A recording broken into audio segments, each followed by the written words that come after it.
People stack में आपका स्वागत है। छोटे या मध्यम आकार की कंपनियां मतलब एसएमईज जब किसी को हायर करती हैं तो ये उनके लिए एक बड़ा इन्वेस्टमेंट होता है ना।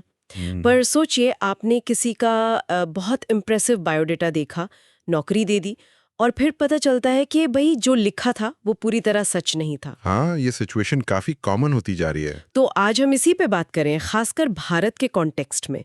हमारे पास जो जानकारी है वो ये बताती है कि अगर नौकरी देने के बाद बायोडेटा फ्रॉड का पता चले तो भारतीय एसएमईज लीगली क्या कदम उठा सकती हैं। और इसमें प्रोविडेंट फंड यानी पीएफ रिकॉर्ड्स का एक बहुत अहम रोल है। बिल्कुल।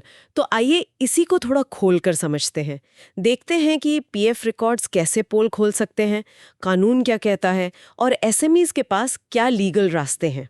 अच्छा, तो सबसे पहले यही समझते हैं, ये पीएफ रिकॉर्ड आखिर ये झूठे दावे पकड़वाते कैसे हैं? देखिए, सिस्टम काफी सीधा है। ईपीएफओ मतलब एम्प्लॉय प्रोविडेंट फंड ऑर्गेनाइजेशन, हाँ हाँ। वो हर कर्मचारी को एक यूनिवर्सल अकाउंट नंबर यूएन देती है। जी। ये नंबर कर्मचारी की अलग अलग नौकरियों में जो पीएफ कटता है उसे ट्रैक करता है। अच्छा, तो ये एक तरह का ऑफिशियल वर्क हिस्ट्री हो गया। बिल्कुल। और कर्मचारी की सहमति से एम्प्लॉयर उसकी पीएफ पासबुक देख सकता है। उसमें साफ साफ लिखा होता है कि कौन सी कंपनी ने कब से कब तक कंट्रीब्यूट किया है। तो मतलब अगर किसी ने रेज्यूमे में लिखा कि वो मान लीजिए 2022 में कंपनी एक्स में काम कर रहा था, हाँ, लेकिन ईपीएफओ रिकॉर्ड में उस टाइम या तो कंपनी वाई का नाम है या फिर कोई एंट्री ही नहीं है। तो बस पकड़ में आ गया झोल। एकदम साफ। हम और इसमें खास बात यह है, जैसा आपने कहा कि ये ईपीएफओ डेटा सरकारी है, ऑफिशियल है, इसमें कोई छेड़छाड़ नहीं कर सकता। टेम्परेचर प्रूफ जैसा। हाँ, बिल्कुल।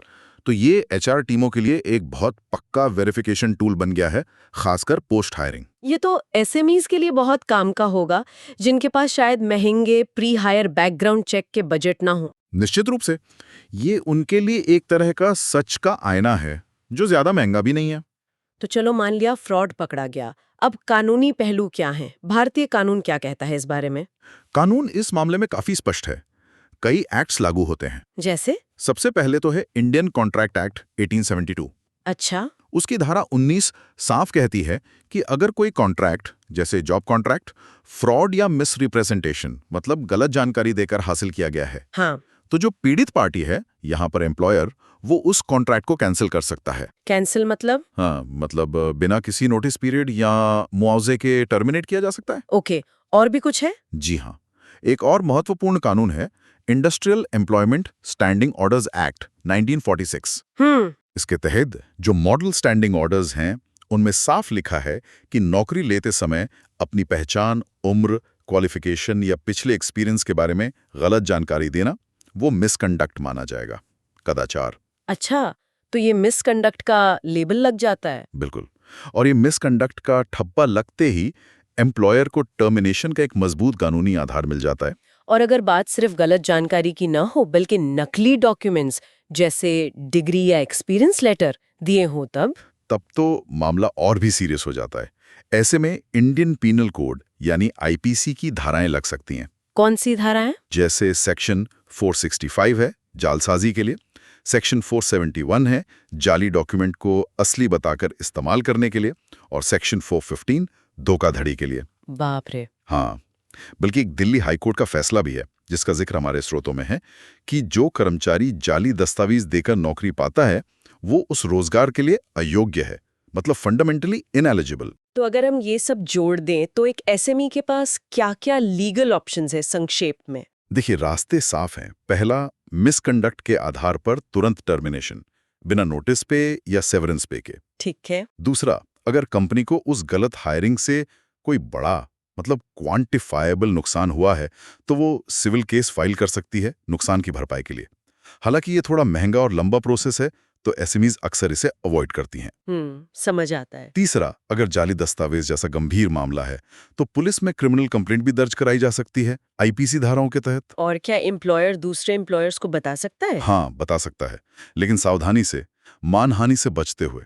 सिर्फ तथ्यात्मक जानकारी दे सकते हैं, जैसे कि इस कर्मचारी को गलत जानकारी देने के कारण हटाया गया था, बस इतना ही।